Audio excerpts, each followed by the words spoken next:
Bonjour et bienvenue dans cette vidéo, dernière partie de la session de questions-réponses pour les 3 ans de la chaîne. Donc aujourd'hui, on va voir toutes les questions que j'ai triées pour rentrer dans le thème autre. C'est des questions plutôt finalement d'ordre perso, en tout cas un peu moins liées à la photo, spécifiquement à une marque. Donc la première question, elle est toute rigolote puisqu'elle me dit « Tu peux nous montrer ce qu'il y a devant toi ?» Donc c'est vrai que j'ai jamais fait de vidéo setup, donc ça peut être l'occasion de vous montrer un peu ce qu'il y a devant moi. Donc hop, je vais me lever, je vais vous montrer un peu. Donc vous avez dû le voir, hein, puisque j'ai mis justement, quand j'avais vu cette question-là, en définitive, j'avais mis une caméra ici pour vous montrer un peu l'envers du décor. Mais l'envers du décor, si je dois vous le décrire un tout petit peu, bon, bah, c'est un éclairage principal ici qui est assez grand hein, et qui est assez diffusé. Hein, donc il est assez soft malgré tout. Il ne produit pas une lumière qui est trop dure. Donc je suis dans une pièce où j'ai essayé de mettre des panneaux acoustiques au maximum, comme vous pouvez voir, en l'air. Alors j'ai voulu ici des panneaux qui étaient assez esthétiques. Hein. J'avais pas envie d'avoir des panneaux noirs. Moi j'aime bien la luminosité. Donc j'avais pas envie d'assombrir ma pièce. Donc j'ai ces panneaux acoustiques. J'en ai un peu partout. Hein. J'en ai ici, surtout au sol. Tout ça, c'est des panneaux acoustiques. Là-bas, derrière la caméra et au-dessus, ce sont des panneaux acoustiques. Tout ça, c'est des panneaux acoustiques. Donc l'idée, c'était de réduire au maximum hein, la réverbération pour pas avoir d'écho, en définitive, à l'enregistrement des sons. Ensuite, donc en termes de lumière, j'ai 2 lumières, comme d'habitude. J'en ai une qui est ici, ma principale, qui fait l'éclairage principal de la pièce. Et j'ai ici, alors là, elle est devant une fenêtre, mais j'ai ici un éclairage qui est un peu plus fort, qui lui permet en fait d'avoir un côté de mon visage qui est plus éclairé qu'un autre. Et celui-là, il est un peu plus direct, avec une lumière un peu plus dure. Pour l'enregistrement de cette, d'habitude, j'ai qu'une seule caméra. Je tourne en général avec une seule caméra, celle qui est en face de moi. Donc habituellement, c'est plutôt une caméra Fuji. Et là, depuis une semaine, je teste avec une caméra Sony, je peux m'approcher. Donc ici, moi, je me suis mis un petit pupitre, tout simplement avec les questions qu'on va voir ici, hein, pour que je puisse lire. Et ensuite, donc, on peut s'approcher pour que je puisse vous montrer. Donc j'ai toujours une caméra qui est devant moi. Donc j'ai toujours un moniteur, en définitive, qui me donne un retour, hein, qui me permet bon, bah, déjà de voir si le son est bien enregistré. Est-ce que la mise au point est bien faite? Est-ce qu'il me reste du temps d'enregistrement? Est-ce que je suis bien en train d'enregistrer? Bref, tous les paramètres qui sont indispensables. L'exposition, évidemment, qui sont indispensables de monitorer au cours de l'enregistrement, parce que sinon, quand vous avez terminé d'enregistrer, vous vous rendez compte qu'il y a eu un problème X ou Y et vous êtes embêté. Au niveau du son, là, dernièrement, j'utilise du son de haute qualité de chez Schneider, Sennheiser, bref, je sais pas le dire, mais c'est du micro assez haut de gamme. Et effectivement, j'étais avant sur un Rode, ah bah il est là. J'étais avant sur un Rode micro et c'est vrai que bon, on voit quand même la différence entre les différentes gammes de micros. Ici, c'est le micro qu'utilise la chaîne Notex et j'ai pris leurs recommandations à eux. Et sincèrement, j'en suis content et je vois bien la différence. Donc c'est réellement mon setup. Hein. C'est un micro, c'est ici un écran de contrôle qui me permet de voir ce que j'en fais. Et puis après, c'est vraiment tout ce qu'il y a de plus basique hein, sur un trépied. Et donc j'ai ici le second angle qui est sur mon Fujifilm X-T3. Ici j'utilise le 50-140 2.8 pour ce plan-là. Donc les deux sont tous branchés à une télécommande. Hein. Donc je déclenche en fait les différents plans avec ces 2 télécommandes qui sont ici. Donc il y en a une pour le Fuji et une pour le Sony. Je ne me lève pas à chaque fois pour couper ou pour reprendre les plans.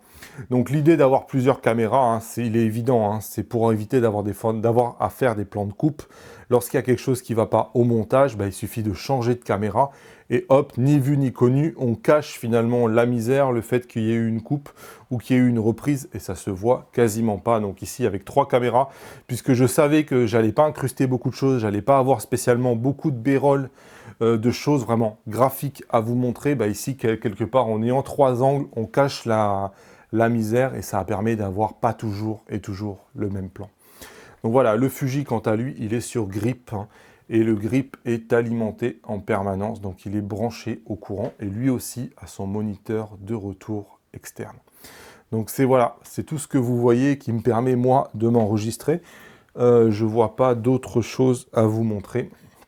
Donc les lumières, bon c'est du classique, hein, c'est du Falcon Eye. J'ai ça, bon là vous ne le voyez pas, c'est cramé. Voilà, j'ai du Falcon Eye depuis 2 ou 3 ans déjà. J'en avais une qui était ici avant. Bon, ça a toujours été mon éclairage principal. Pour le reste, donc, je suis juste à côté de mon bureau, hein. La pièce, elle est toute petite en définitive, hein. Donc, c'est pas évident de s'organiser dans cette petite pièce. Et j'ai généralement ici, celui-là, vous le voyez peut-être un peu moins pour les vidéos de la chaîne en définitive. Celui-là, il est au milieu de mes ordinateurs. Et vous le voyez un peu moins, mais c'est l'appareil finalement avec lequel je fais généralement les formations. Donc ça, c'est plutôt pour les vidéos qui sont dans l'espace payant. Et donc, cet appareil-là aussi, il me sert pas mal parce qu'il me filme directement pendant que je montre des choses sur l'ordinateur. Mais ça, effectivement, sur la chaîne, je n'utilise pas énormément. Et je ne sais plus qui me l'avait demandé, mais j'utilise aussi un moniteur externe de chez Blackmagic quand je veux enregistrer l'écran de mon Fujifilm X-T3 ou du Sony. Bon ben voilà, c'est sur ce moniteur-là que j'enregistre les prises de vue. Allez, question suivante. Tu fais quoi comme métier dans la vraie vie ? Eh ben, je ne sais pas ce que c'est la vraie vie. Pour moi, c'est ça ma vraie vie. Aujourd'hui, ça fait 3 ans que mon activité principale est justement d'aider les gens au travers des formations, hein, d'aider les gens qui veulent progresser en photo, dans l'apprentissage de la photo, dans l'apprentissage du développement photo, de la retouche photo sous Photoshop, de l'astrophotographie. L'année dernière, j'ai aidé à peu près 200 personnes à faire leur première photo de Voie lactée. C'est à peu près ce que je fais aujourd'hui, hein. C'est mon activité principale.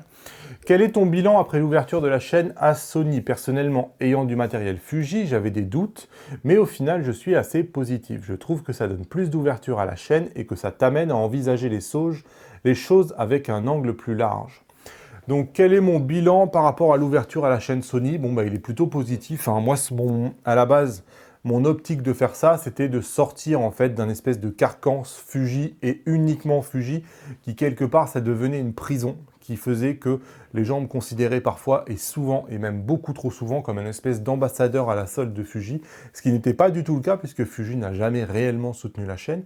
Donc du coup, ça m'a permis de clairement pouvoir dire, là, il n'y a plus aucun doute, que finalement, je suis libre et indépendant et que je ne dépends pas de Fuji, et c'était après tout ce que je cherchais.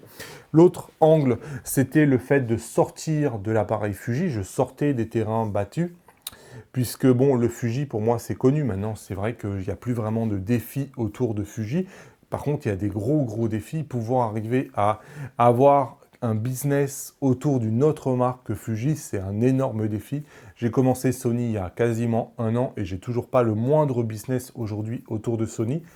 Une volonté de ma part, c'est sûr, mais quand même, c'est un défi et c'est quelque part une source de motivation d'aller dans des terrains qui ne sont pas encore conquis et qui sont à conquérir. C'est intéressant. Je serais sans doute prêt à investir quelques euros si tu mettais en place une formation Capture One. Oui, Capture One, je l'ai dit dans une autre vidéo, c'est une des questions qui est revenue le plus. Sincèrement, je l'ai vraiment noté cet aspect Capture One et c'est quelque chose qui me titille vraiment parce qu'il semble y avoir un besoin de vidéos pour débutants sur Capture One qui est absolument énorme. Donc pourquoi pas, hein, ça peut être intéressant et moi, ça peut me permettre de proposer une formation qui concerne à la fois le public Fuji et le public Sony, donc c'est forcément intéressant. Quelle différence technico-pratique y a-t-il entre un viseur à gauche et un viseur central? Pourquoi ne trouve pas de viseur à droite? Donc clairement la question c'est, vous voyez sur ce X100V, ici on a un viseur qui est sur le côté, donc il est ici à gauche de l'appareil, donc il me permet de viser de l'œil droit, et la plupart des appareils ont eux un viseur qui est au milieu. Alors l'origine du viseur au milieu, il était assez simple, hein, c'était que dans les réflexes, on avait un miroir, et que donc le miroir devait être dans l'axe de l'objectif, puisqu'il y avait un prisme, et il n'y avait pas d'autre possibilité qu'avoir un viseur au milieu. Après, il y avait d'autres catégories de viseurs, c'était les rangefinder qui étaient sur le côté, comme ici sur ce X105. Et maintenant qu'on a un viseur hybride, on peut mettre le viseur strictement où on veut. Là, les gens sont habitués à l'avoir au milieu, donc la position principale, ça va rester au milieu pendant un moment, parce que c'est une position héritée, historique, les gens sont habitués à ça. C'était avant une contrainte physique, aujourd'hui c'est juste une habitude.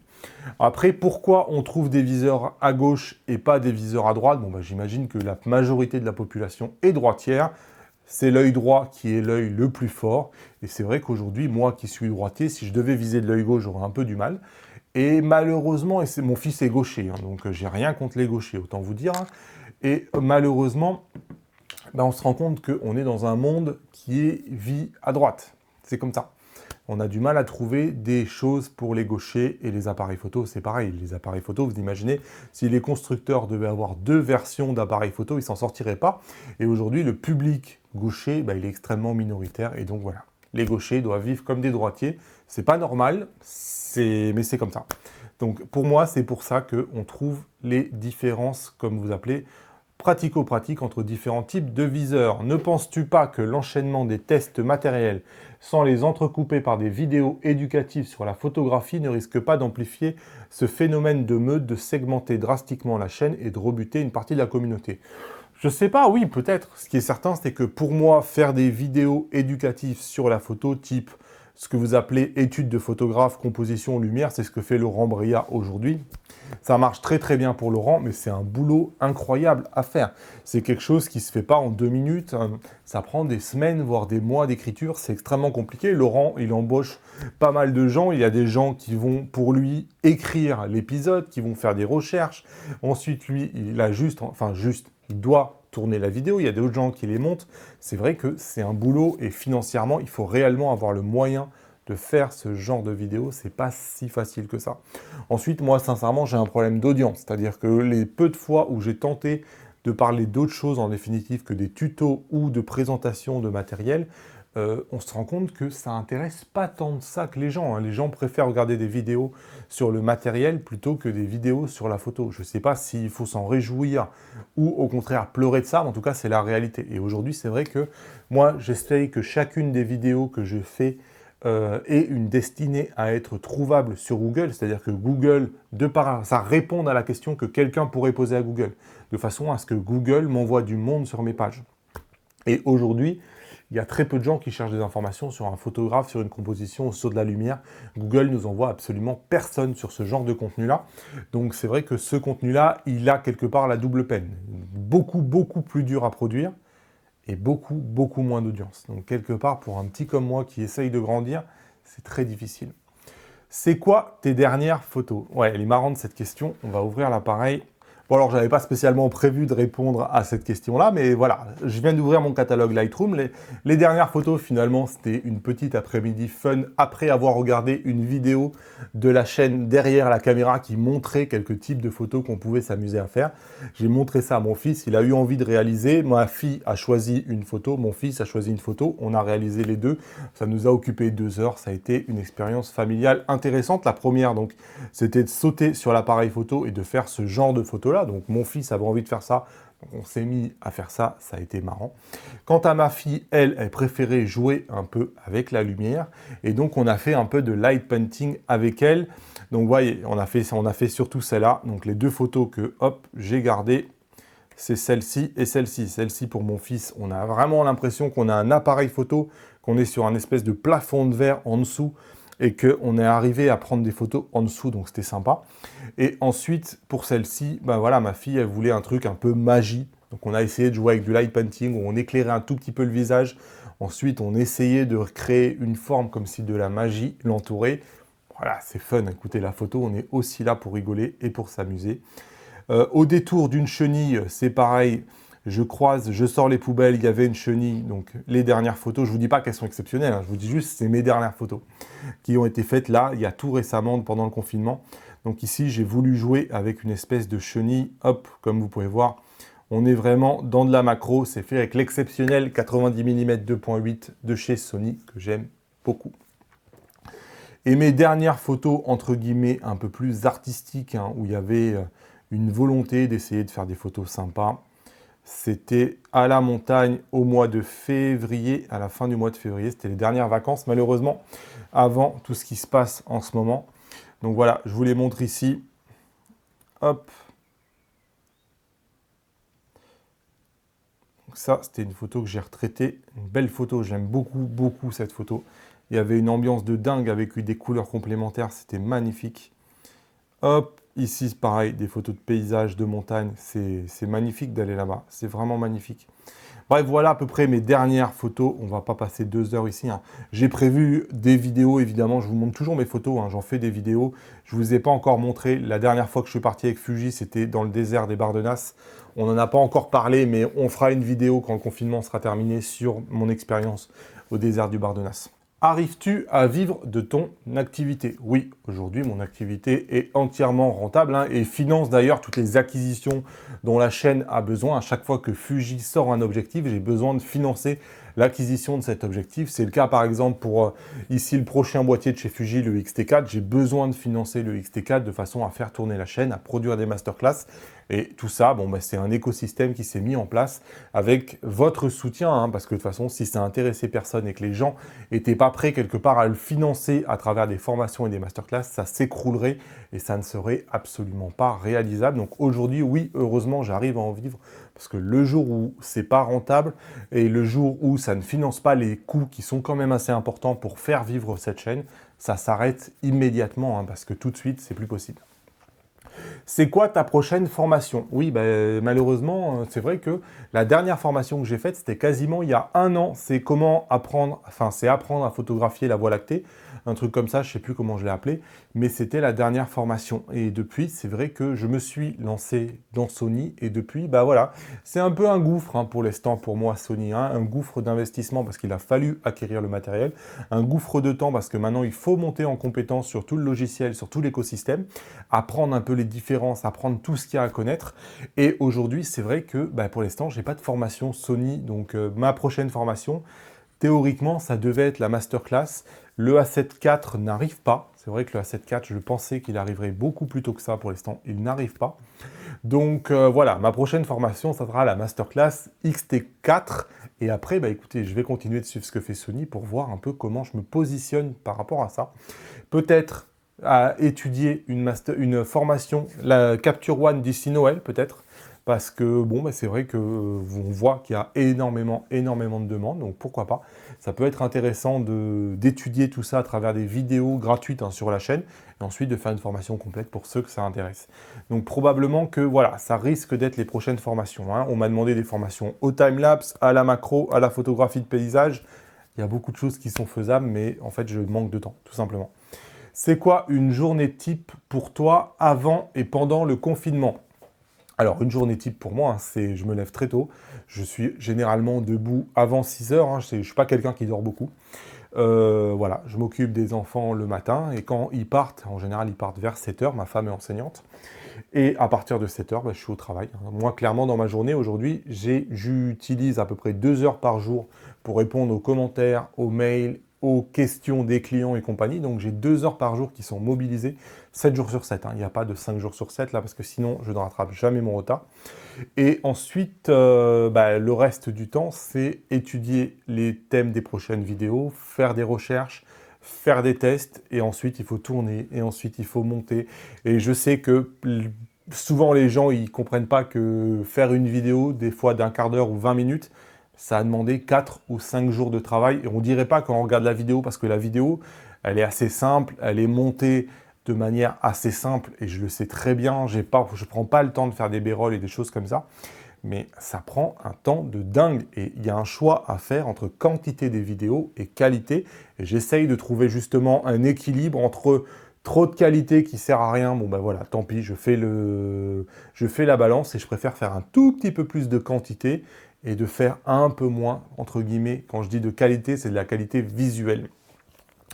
Donc voilà, une journée type pour moi, c'est 2 heures de réponse à vos questions, c'est de la préparation de la vidéo, de la préparation des formations, études de l'actualité et ce genre de choses. Comptes-tu faire des stages photos? Si oui, pour quel prix? Alors des stages photos, moi, j'en donne pas directement. Par contre, quelque part, je participe avec mon ami Olivier Roch à plein d'autres stages. Je vous invite à venir avec nous en stage. C'est pas moi qui mène le stage, c'est lui, évidemment.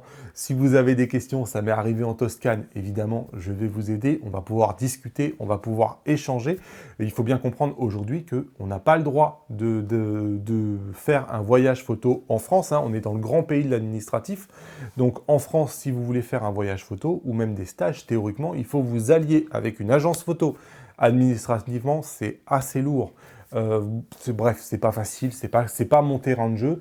Donc moi, je le fais à travers l'agence voyagephoto.com avec laquelle mon ami Olivier Roch travaille. Mais sinon, voilà. Donc a priori, là, je ne sais pas si avec le confinement, ça va se maintenir ou pas, mais j'ai prévu de remplir un stage photo dans les Alpes au mois d'octobre.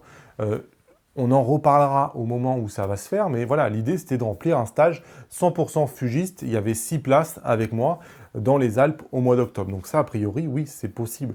Quel prix? Je m'en souviens plus, sincèrement, je ne l'ai pas en tête là. Et maintenant, il faut attendre que ce Covid-19 disparaisse et je ne sais pas si ça se compte en semaines, en mois ou en années, malheureusement. Donc on verra en fonction de comment ça évolue. Mais oui, il y avait un stage qui était prévu au mois d'octobre dans les Alpes. Comptes-tu faire des lives? Non. En fait, généralement, en fait, je vois les gens faire, je vois beaucoup de youtubeurs faire des lives le soir ou le week-end. Et le soir, je suis avec mes enfants et ma femme. Le week-end, pareil.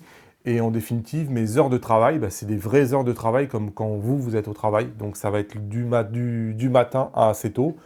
Et le soir, à partir de 17h, j'arrête. Et je reprends généralement au lit en regardant la télé avec ma femme vers 20h jusqu'à 22h où je refais à peu près 2 heures d'email ou ce genre de choses-là. Généralement, je le fais plutôt le soir. Voilà, ça clôture en tout cas cette session de questions-réponses. Ça nous a permis peut-être de faire plus ample connaissance, puisque toutes ces questions-là, c'est des choses que je n'aborde pas dans les vidéos thématiques, j'ai envie de dire. Ici, comme c'était ouvert, on a pu l'aborder. J'espère que ça vous a intéressé. En tout cas, si c'est le cas, dites-le moi en commentaire. Comme d'habitude, n'oubliez pas les pouces levés vers le haut. N'oubliez pas de vous abonner à la chaîne si vous découvrez la chaîne avec cette vidéo. Et moi, je vous dis à bientôt dans une nouvelle vidéo. Salut!